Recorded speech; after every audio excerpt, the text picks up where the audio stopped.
Scott Bessent says Olympic skier Eileen sold out, with decision to compete for China. Treasury Secretary Scott Bessent weighed in on the controversy over the American-born Olympic skier Eileen's decision to compete for China over the U.S. During an interview on Fox News' The Will Cain Show on Friday, Bessent suggested Gu sold out with her decision to compete for America's greatest adversary, comparing her to billionaire Democrat donor George Soros.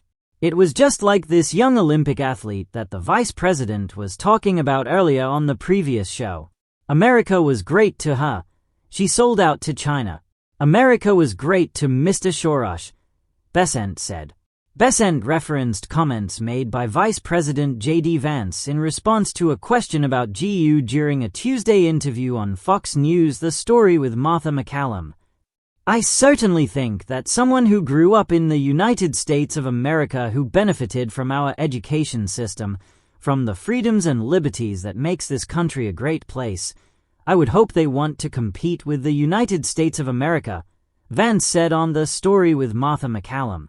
So, I'm going to root for American athletes. I think part of that is people who identify themselves as Americans. That's who I'm rooting for in this Olympics. Gu responded to Vance's comments on Thursday. I'm flattered. Thanks, JD. That's sweet, Gu said of Vance's comments, per USA Today. Gu was also asked if she currently feels like a bit of a punching bag for a certain strand of American politics after her competition on Thursday. Eileen garners backlash for commenting on Trump's statement while representing China. I do, she said, per USA Today. So many athletes compete for a different country. People only have a problem with me doing it because they kind of lump China into this monolithic entity and they just hate China. So it's not really about what they think it's about.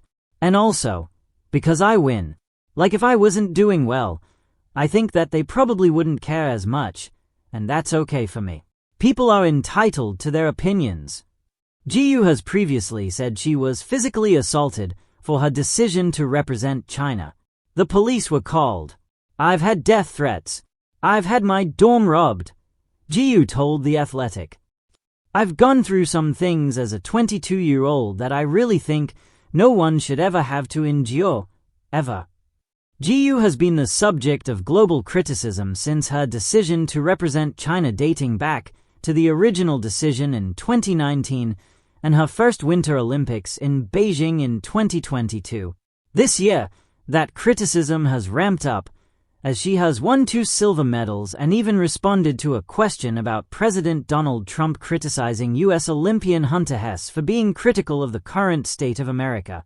I'm sorry that the headline that is eclipsing the Olympics has to be something so unrelated to the spirit of the Games. It really runs contrary to everything the Olympics should be, Gu told reporters Monday. The whole point of sport is to bring people together, one of the very few common languages, that of the human body, that of the human spirit, the competitive spirit, the capacity to break not only records, but especially in our sport, literally the human limit. How wonderful is that? Gu also claimed she had been caught in the crossfire herself. As someone who has got caught in the crossfire before, I feel sorry for the athletes, Gu said. I hope that they can ski to their very best. Gu will compete in the women's freestyle skiing halfpipe final on Saturday after winning silvers in her first 2 events. It isn't the silence of nothing happening. It's the silence of 1,000 things happening at once, edges biting into ice, lungs deciding whether to panic or perform, cameras finding their angles like hungry eyes.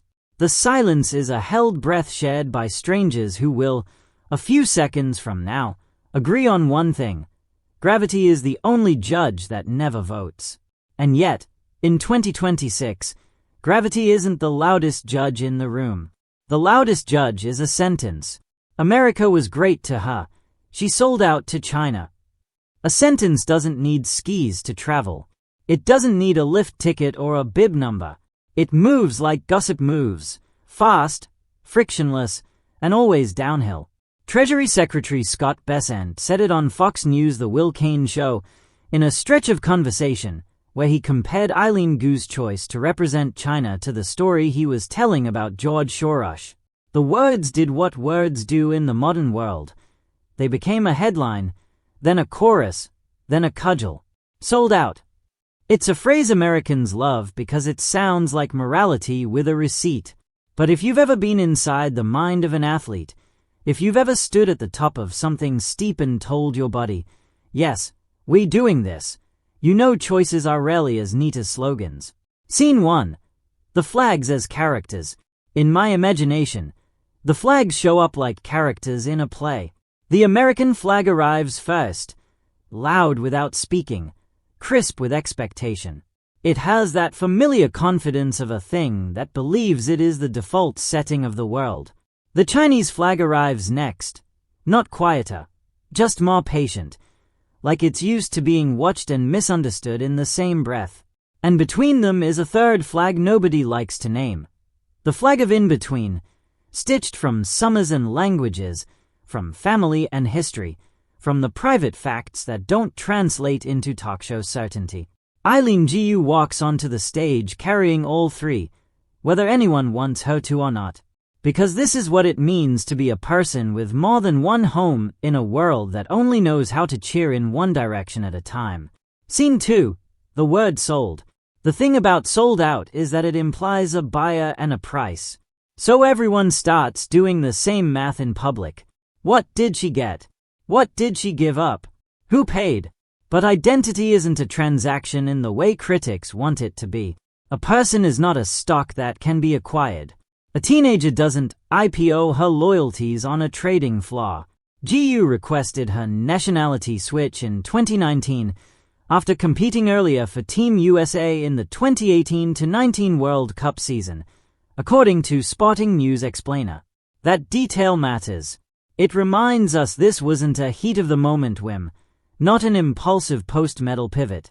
It was a decision made before the full weight of global attention could settle on her shoulders, like fresh snow tanning into ice. And when the critics say sold out, they often skip another detail. People have competed for countries that aren't the one printed on their birth certificate forever. The Olympics have always been a theater of nations, yes, but they are also a theater of migration, mixed families, and the messy geography of modern life. If that sounds too soft, too complicated, it's because reality is usually guilty of being more complex than our anger. Scene 3. The halfpipe doesn't care. The halfpipe itself has no citizenship. It doesn't care about cable news. It doesn't care about which anthem plays. It cares about amplitude, control, courage, and the terrifying intimacy of the moment where your body is airborne and you have to decide whether you're going to be brave on purpose. In that moment, sold out is useless vocabulary. The pipe asks a cleaner question. Can you land it? And Gu, whatever else anyone wants to say about her, keeps landing.